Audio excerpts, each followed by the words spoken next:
grâce parce que ce merveilleux programme, je suis convaincue que beaucoup de ces enfants sortiront d'ici avec la clarté, que beaucoup de ces enfants sortiront d'ici avec plus de conscience de la présence du Saint-Esprit dans leur vie, mais étant aussi édifiés de comment est-ce qu'on doit faire cette marche-là avec le Saint-Esprit.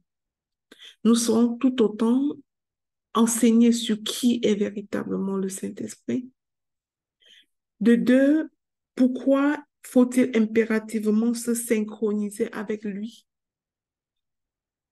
De trois, quels sont les prérequis pour vivre une vie synchronisée avec le Saint-Esprit?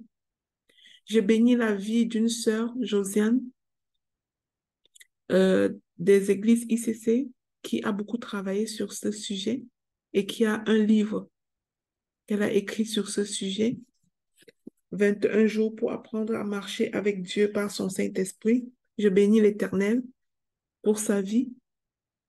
Beaucoup d'exercices qu'on va faire seront inspirés de son livre. Je rends grâce à Dieu. Merci Seigneur Jésus pour cette opportunité. Avant de commencer, avant toute chose, je vais vous demander d'ouvrir juste vos micros, d'élever vos voix, ou alors d'élever vos voix de là où vous vous trouvez pour bénir le Seigneur d'avoir permis que vous soyez un élu de ce programme.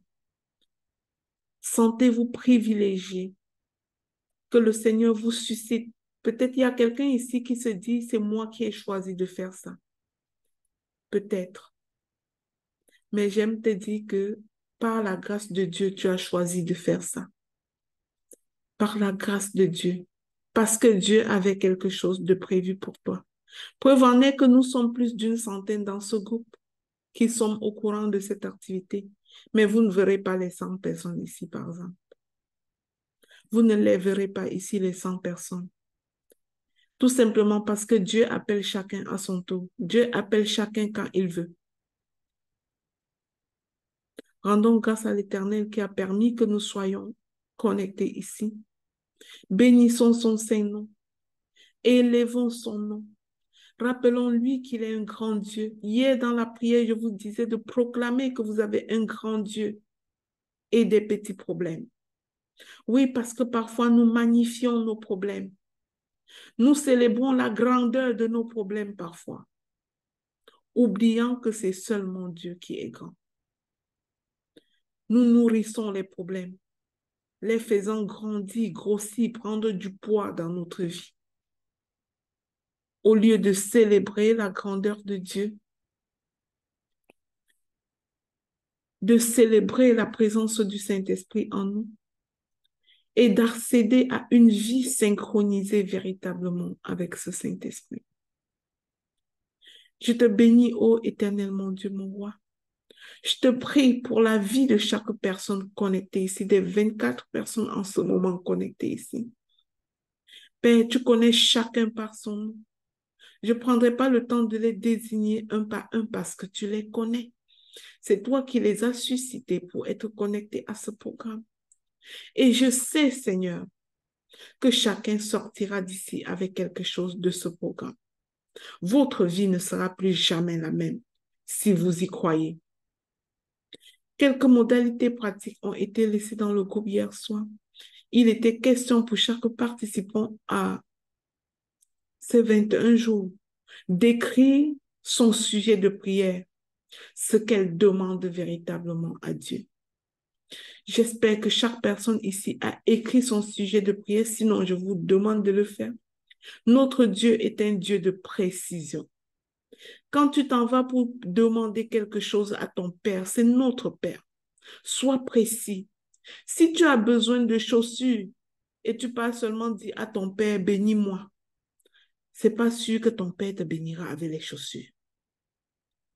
Si tu as besoin d'un vêtement et tu pas dit à ton Père seulement bénis-moi, c'est pas sûr que ton Père comprendra, qu'il te bénira avec ton vêtement. Mais notre Dieu, notre Père connaît certainement tous nos besoins.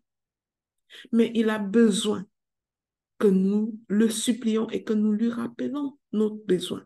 Sa parole dit, Rappelez à Dieu vos besoins par des prières et des supplications. Ce n'est pas pour dire qu'il ne nous connaît pas. Ce n'est pas pour dire qu'il ne connaît pas nos besoins mieux que nous-mêmes. Mais c'est pour dire que parfois, il a besoin qu'on soit inscrit dans la démarche, dans une démarche saine de demande à Dieu, qui commence par la louange, par une vie de sanctification, puis par la supplication et tout ce que ça comporte comme principe, et à la fin par l'énonciation de notre demande. Je rends grâce à Dieu parce qu'il t'enseignera toutes choses pendant ces 21 jours. Je te prie de t'évertuer à être présente pendant les 21 jours pour ne rien perdre de ce que le Seigneur a prévu pour toi. Parfois, c'est difficile d'assurer cette discipline pendant 21 jours, mais j'aimerais à vous dire que vous êtes capable. Vous êtes capable de le faire. N'écoutez pas la voix du découragement. Que le Seigneur vous donne la grâce de ne pas écouter la voix du découragement et de persévérer pendant ces 21 jours de jeûne, qui est un jeûne pour apprendre à marcher avec l'Esprit Saint, ce qui signifie un jeûne de sanctification. C'est-à-dire, j'allais dire plutôt un jeûne de péché. Parce que pour marcher avec l'Esprit Saint, la chose à éviter, c'est de ne pas le frustrer et de l'éloigner de nous. Et avec quoi on frustre le Saint-Esprit? C'est avec une vie de péché. Alors nous allons nous engager à passer 21 jours sans commettre de péché. À passer 21 jours juste en étant des enfants de Dieu dignes de ce nom. En dehors de toute amertume, en dehors de tout manque de pardon, en dehors de toute médisance. Nous avons dit hier que ce mois était un mois de la récolte. Mais n'oubliez pas que la parole de Dieu dit, nous sémons ce que nous récoltons. Si tu passes ton temps à semer la médisance, tu récolteras la tempête. Mais si tu passes ton temps à semer l'amertume, c'est l'amertume qui remplira tes greniers. Alors faisons attention. Faisons attention à ce que nous sémons. Osons passer 21 jours à ne s'aimer que les fruits du Saint-Esprit que nous allons voir pendant ces différentes exhortations.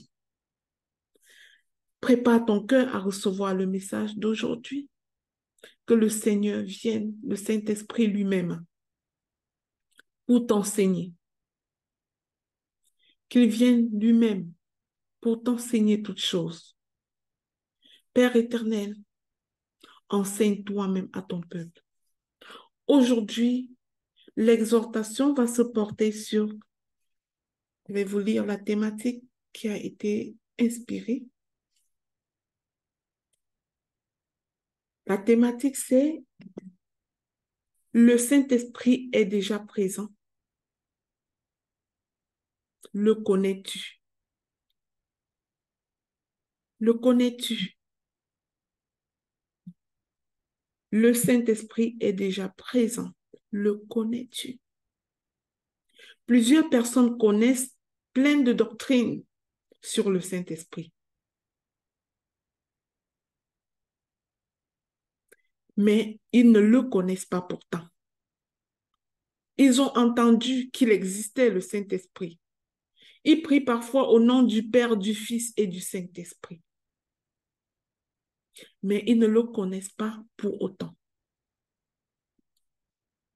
Par ailleurs, beaucoup de personnes reçoivent l'Esprit Saint, mais n'entretiennent aucune intimité avec lui. Vivent comme s'il n'existait pas. Alors, si je te pose la question ce matin, as-tu reçu le Saint-Esprit? As-tu la conviction d'avoir reçu le Saint-Esprit? Le connais-tu? Qu'est-ce que toi, tu me répondras? Observons que parfois nous chantons des cantiques et nous disons, Seigneur, envoie-le. Seigneur, envoie-le. Seigneur, fais descendre ton Saint-Esprit. Nous chantons d'autres chants similaires et nous demandons au Saint-Esprit de descendre. Mais la vérité est la suivante. Le Saint-Esprit est déjà présent. Il est déjà présent. Il est descendu lors de la Pentecôte.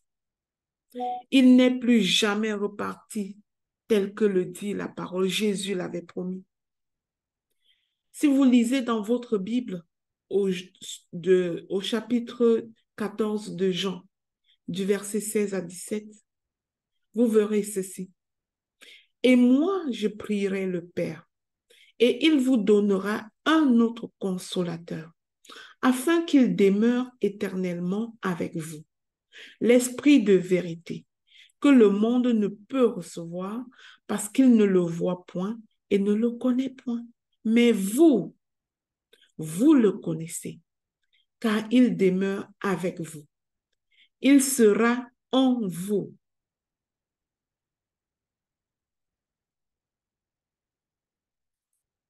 Considérons quelques instants cette phrase de Jésus.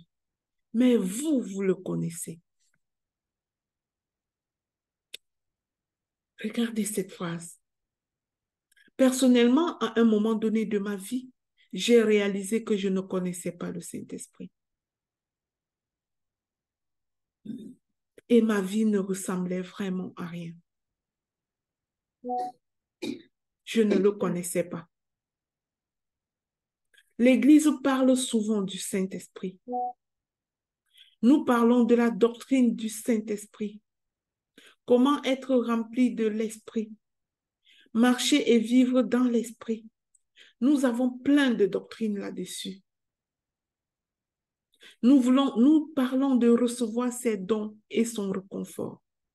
Mais sommes-nous conscients de sa présence en nous? Avons-nous une intimité avec lui?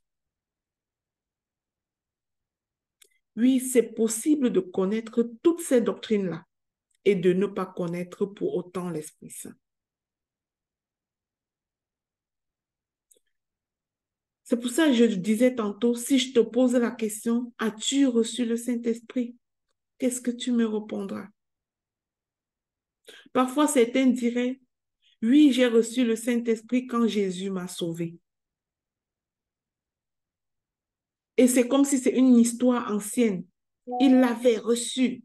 C'est une histoire ancienne et c'était passé. Certains diraient, c'est le Saint-Esprit qui m'a conduit à Jésus. Mais parfois, ils le disent comme si l'action de ce Saint-Esprit-là était terminée. D'autres déclareraient, oui, j'ai reçu le Saint-Esprit car j'ai parlé en langue quand je l'ai reçu. Mais es-tu encore conscient qu'il était venu pour rester et pour diriger ta vie? Mais que pour qu'il le fasse, tu dois lui laisser la place. Tu dois mourir en toi-même et le laisser vivre en toi. Tu vas mourir dans ta chair, laisser les convoitises de ta chair pour embrasser les œuvres de l'esprit. Es-tu conscient de cela? C'est toujours nous qui disons avoir reçu le Saint-Esprit et avoir parlé en langue qui tombons le lendemain dans la médisance, qui nous mêlons à ces personnes de basse classe qui passent leur temps à parler du nom des autres, qui sommes là à jalouser le succès de notre frère, qui sommes là à regarder avec dédain nos semblables. C'est toujours nous qui sommes parfois là à refuser d'accorder le pardon à celui qui nous a offensés. C'est toujours nous qui parfois combattons nos semblables. Nous combattons la chair et le sang, contrairement à ce que la parole de Dieu nous enseigne. C'est parfois toujours nous qui vivons dans des rivalités. C'est parfois toujours nous qui avons ce qu'on appelle le péché mignon, le petit mensonge correct. C'est toujours nous qui nous laissons emporter par les plaisirs de la table.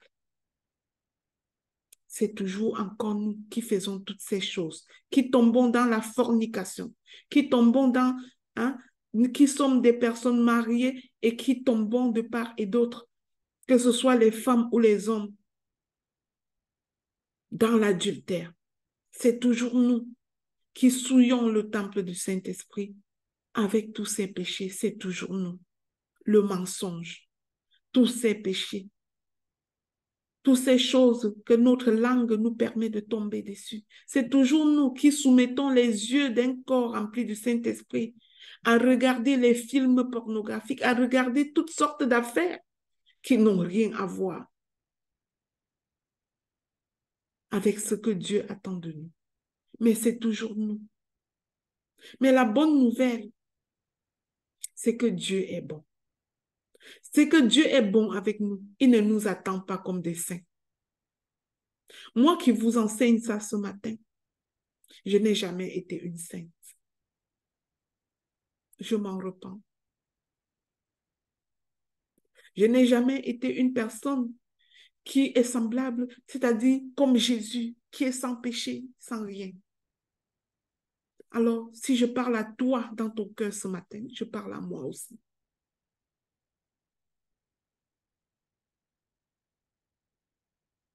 Recevoir le Saint-Esprit est bien plus qu'une expérience ponctuelle. Ce n'est pas ce Saint-Esprit qui nous avait fait parler en langue une fois. Ce n'est pas ce Saint-Esprit qui nous avait conduit à telle chose. Ce n'est pas ce Saint... Non, c'est ce Saint-Esprit qui est présent, omniprésent, omnipotent en nous. C'est lui. Il est là depuis le jour de la Pentecôte. Il n'est plus jamais reparti. Alors, le mot recevoir le Saint-Esprit signifie s'approprier de ce qui est donné. Ça ne signifie pas que cette chose qui est donnée est de passage dans notre vie. Ça signifie qu'on a eu cette chose et qu'on se l'est appropriée. Mais est-ce que tu vis une intimité avec le Saint-Esprit? Écoutes-tu sa voix? Savais-tu que le petit témoignage dans ton cœur qui te fait, oh, oh, tu es en train de prendre cette chose alors que ça ne t'appartient pas, mais que tu t'obstines à prendre quand même. Savais-tu que c'est le Saint-Esprit qui parle en toi? Savais-tu que quand tu médis de ton frère, de ta soeur, tu dis des méchancetés sur ton frère, sur ta soeur, et que dans ton cœur, il y a une conviction que tu as mal fait, mais que tu le fais quand même? Savais-tu que c'est la voix du Saint-Esprit qui témoigne en toi? Savais-tu que ton obstination a fait toutes ces choses, l'attriste et l'éloigne davantage de toi? Le savais-tu? Pour résumer, recevoir est le désir d'acquérir une plus grande connaissance de la personne du Saint-Esprit et de chercher à savoir quel est son rôle dans notre vie. En fait, le Saint-Esprit n'est pas pleinement reçu par quelqu'un jusqu'à ce qu'il lui permette de prendre tout le contrôle de sa personne. Oui, j'ai aimé écouter un prédicateur qui disait un jour que si toi, tu es comme un téléphone portable, le Saint-Esprit est comme le courant électrique qui te recharge. Si tu as branché ton téléphone pendant 5 minutes, tu auras la charge de 5 minutes. Si tu es connecté permanemment à un chargeur, au Saint-Esprit, tu seras davantage rempli.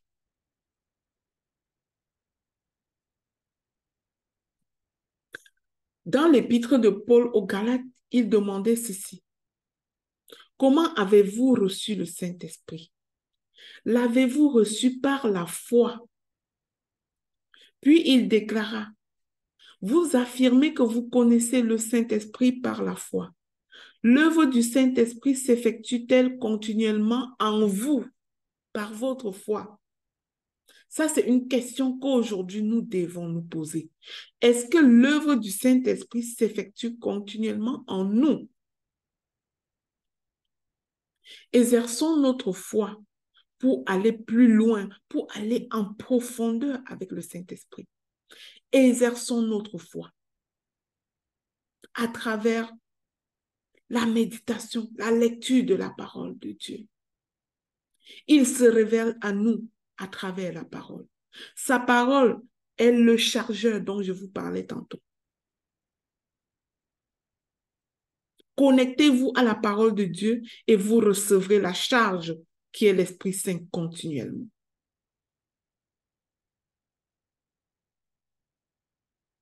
Voici une chose assez impressionnante. Dieu nous a donné le don du Saint-Esprit, le fabuleux Saint-Esprit qui habite dans nos cœurs et pourtant nous agissons comme s'il n'était pas là. Nous nous référons à notre propre sagesse, à nos propres forces. Et voilà pourquoi, puisque nous sommes véritablement des êtres limités, nous sommes parfois confrontés à nos limites et nous tombons cette fois-là dans la victimisation, dans les lamentations, parce que nous comptons trop sur nos forces. Le Saint-Esprit nous remplit lorsque nous nous abandonnons complètement à lui. Lorsque nous ne comptons pas sur nos propres forces. Nous savons que le Saint-Esprit est ici sur terre, avec nous et en nous, et qu'il ne nous a jamais laissés. Mais c'est juste nous qui mettons les barrières entre lui et nous. Pourtant, il est présent. La pire des barrières que nous mettons entre le Saint-Esprit et nous, c'est les péchés. Les péchés, nous les connaissons. Et les péchés les plus graves, c'est ce que nous portons sur notre propre corps. La fornication, l'adultère, les médisances, le refus de pardonner, l'amertume. Vous savez, quand vous vous couchez, vous ne dormez plus parce que vous n'êtes pas capable de pardonner à quelqu'un qui a dit un mot en passant. Vous vous couchez, vous ne dormez plus parce que vous comptez tellement sur vos forces, sur vos convoitises. Vous voulez absolument telle chose et vous ne vous questionnez pas si c'est la volonté de Dieu pour vous. Je parle ceci à moi y compris. Parfois, comme humains, nous sommes vraiment prétentieux et nous ne savons pas lâcher prise et laisser aller le Saint-Esprit en nous. Pourtant, nous savons qu'il vit en nous et qu'il fait de nous sa demeure. Nos corps sont devenus son temple. Voilà pourquoi nous n'avons même plus besoin des faiseurs de miracles dans notre vie. Ce jeûne, c'est pour que tu ne cherches plus de faiseurs de miracles dans ta vie. Parce que tout est en nous. Tout est en chacun de nous ici. Quand le Seigneur nous a donné le Saint-Esprit, il nous a qualifiés à pas mal de choses. Tu peux avoir le don de toutes choses, de la prophétie, de la guérison, tu peux l'avoir. Ceux qui l'ont n'ont rien de plus que toi. Ils font juste l'effort de vivre une vie de sanctification pour être remplis davantage par le Saint-Esprit. Malheureusement, la plupart du temps, nous vivons comme si le Saint-Esprit était quelque part dans le cosmos et non pas au milieu de nous et non pas en nous. Parfois, nous avons besoin de prier. Nous partons chercher tel faiseur de miracles pour qu'il fasse tel miracle dans nos vies. Nous n'avons pas besoin de faiseur de miracles si nous connaissions qui est en nous, le Saint-Esprit. Nous n'avons pas besoin de faiseur de miracles, en fait. Mais nous avons besoin de nous unir comme des enfants remplis d'Esprit Saint et d'élever nos voix ensemble pour faire des miracles, nous-mêmes. La vérité est que le Seigneur a envoyé son Saint-Esprit pour nous montrer combien il s'intéresse à chaque aspect de notre vie, dans les moindres détails. Et dans les 21 jours, vous le verrez dans les moindres détails de votre vie. Là où vous ne vous l'attendez pas, il sera là. Rien n'est caché à lui. Le Saint-Esprit a été envoyé comme votre ami, comme notre ami, comme notre consolateur, comme notre guide, le paraclet. Et lorsque je regarde cela, une question me vient en tête. Quelle est ma connaissance du Saint-Esprit? Je vous jure, je me suis tellement senti mal à un moment donné de ma vie de ne pas connaître le Saint-Esprit. Je me suis tellement senti mal qu'aujourd'hui, je suis capable chaque jour de répéter plusieurs fois dans ma vie, dans ma journée, j'aime ta présence, Saint-Esprit. J'aime ta présence, j'aime que tu sois là. D'entrer dans mon bureau et de lui laisser toute la place. De le laisser transformer lui-même mes accompagnés dans le coaching. D'abandonner tout à lui. Et lorsque j'abandonne tout à lui, tout va très bien. Est-ce que toi, tu le connais? Est-ce que toi, tu bénéficies de ce privilège de l'avoir?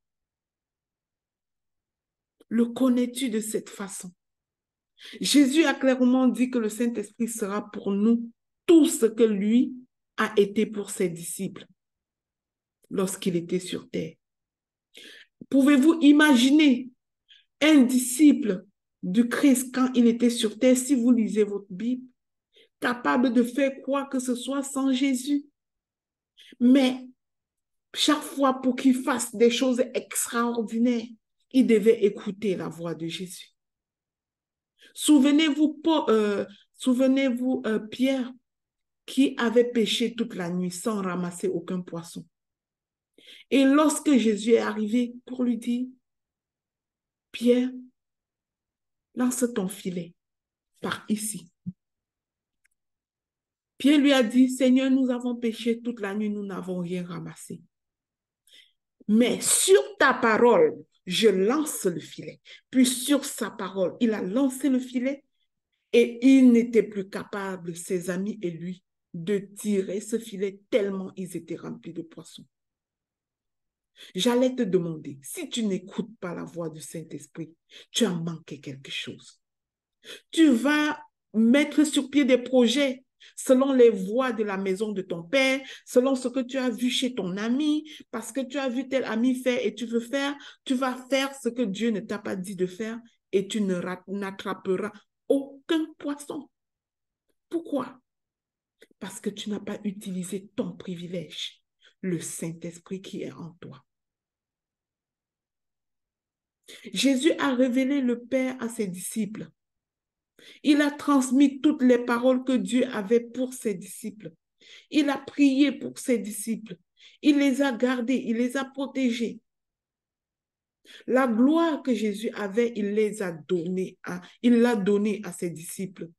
Tu peux lire dans Jean au chapitre 17. Mais s'il a dit le Saint-Esprit, il serait mieux pour vous que je parte, pour vous envoyer le Saint-Esprit, l'Esprit de Dieu vivant, le Paraclet, le consolateur, le protecteur, celui-là qui vous enseignera toutes choses. Est-ce que tu comprends, mon frère et ma soeur, que lorsque tu n'es même pas conscient de sa présence en toi, et encore moins tu l'écoutes, vraiment, tu ne peux pas entrer dans ta destinée. Est-ce que tu comprends ça? Donc, ce jeûne est tellement important. Jésus a dit à tous ceux qui le suivaient, je ne vous laisserai pas orphelins. En d'autres mots, il nous dit, je vous envoie quelqu'un qui vous défendra, qui vous gardera. Je ne vous laisse pas sans aide, impuissant et vulnérable au piège de l'ennemi.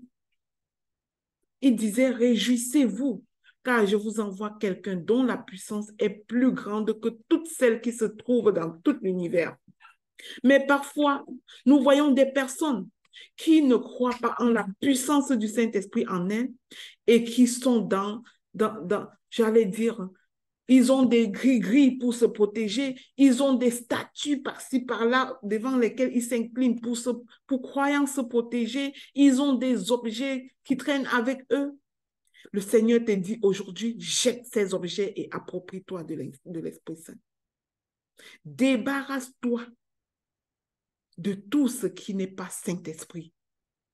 Et tu n'as pas besoin de le dessiner en image. Tu n'as pas besoin de l'avoir en objet. Le Saint-Esprit, il est en toi, dans ton cœur. Il n'est pas quelque part ailleurs. Il est avec toi. Enlève tout ce qui l'empêche de s'exprimer en toi. C'est là où tu dois mettre ton effort. Et c'est pour ça que nous organisons ce jeûne, par sa grâce. Donc, parfois je me suis posé la question, comment est-ce que je connais le Saint-Esprit? Quelles sont ses marques dans ma vie?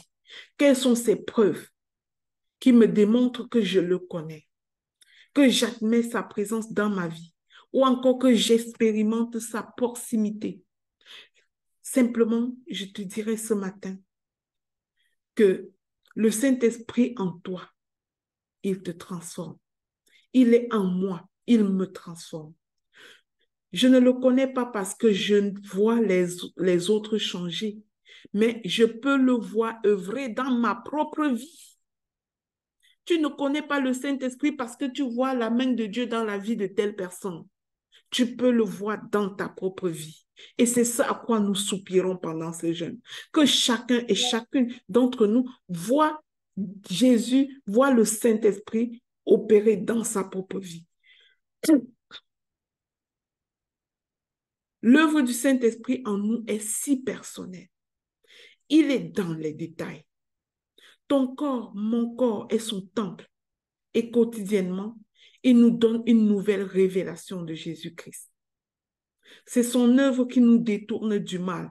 C'est son œuvre qui nous fait le témoignage que ce que tu veux faire là, c'est un péché. Mais parfois, nous n'écoutons pas cette voix. Laisse-moi te parler de deux œuvres principales du Saint-Esprit. Quand nous connaissons son œuvre, il est la consolation. Il nous console. C'est une chose de savoir qu'il est notre consolateur, mais c'en est une autre de savoir qu'il te console personnellement.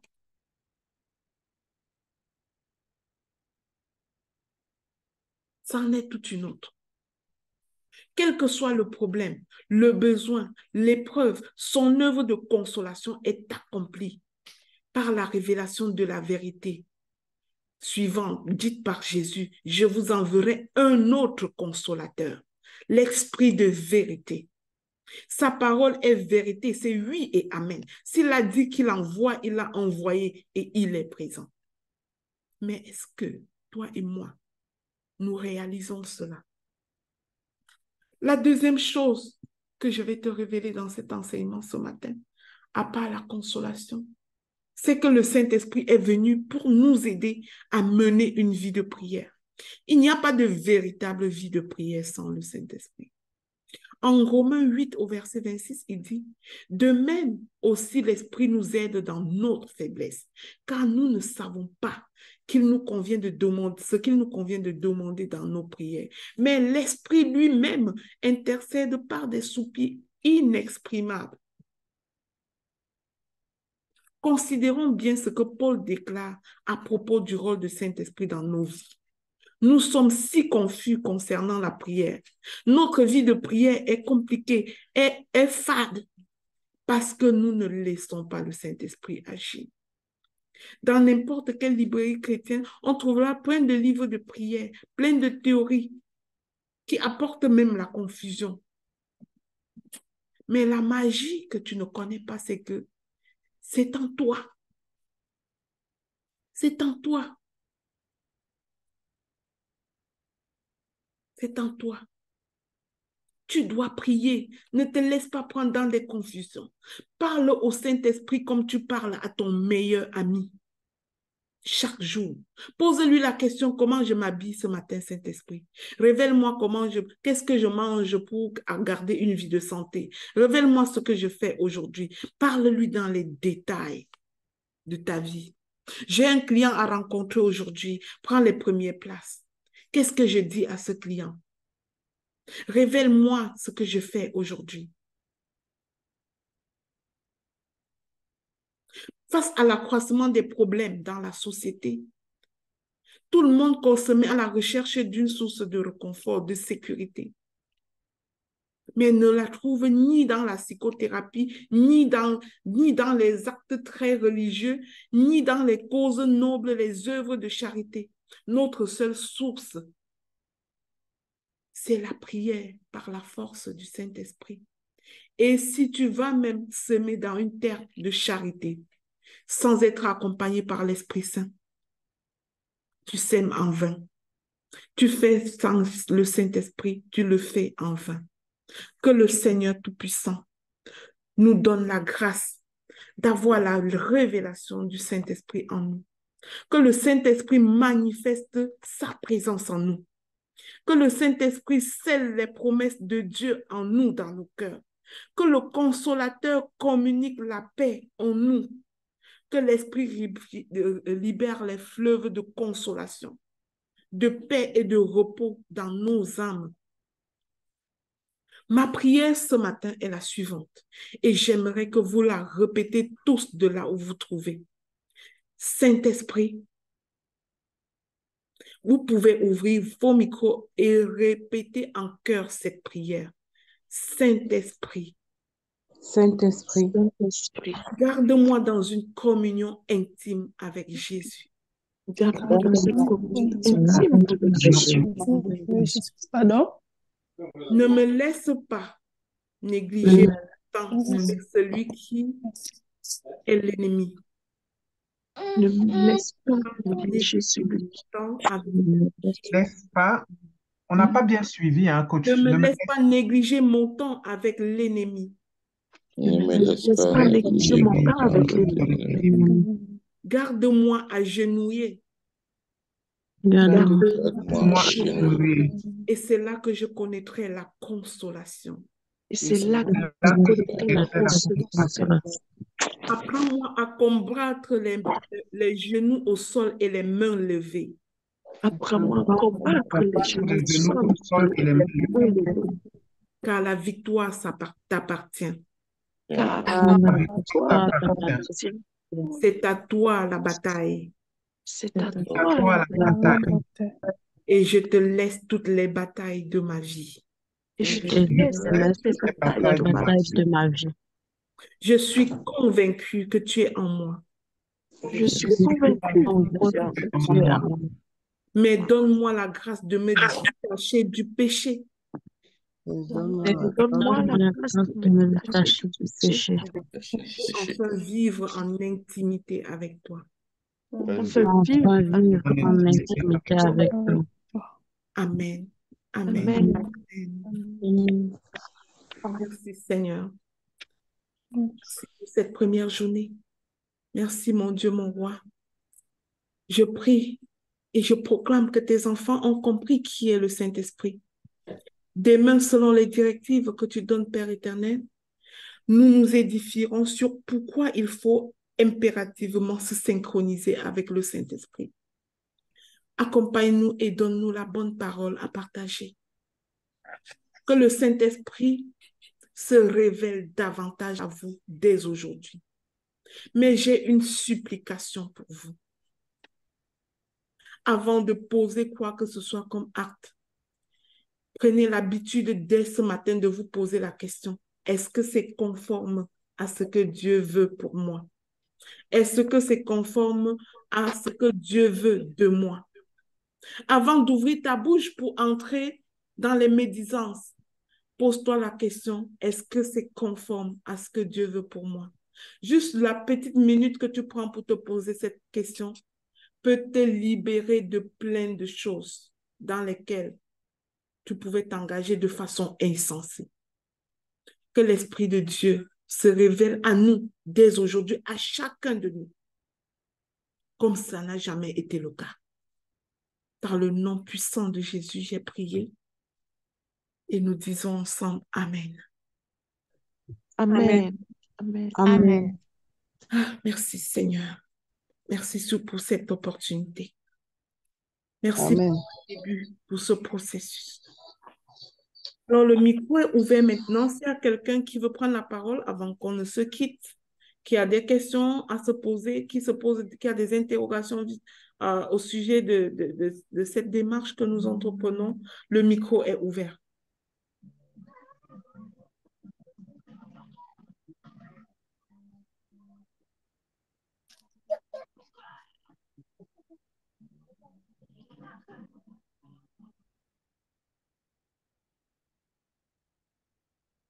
Alors, si personne n'a de questions, personne n'a de commentaires ou quoi que ce soit, on va se quitter, on va se donner rendez-vous demain matin à la même heure.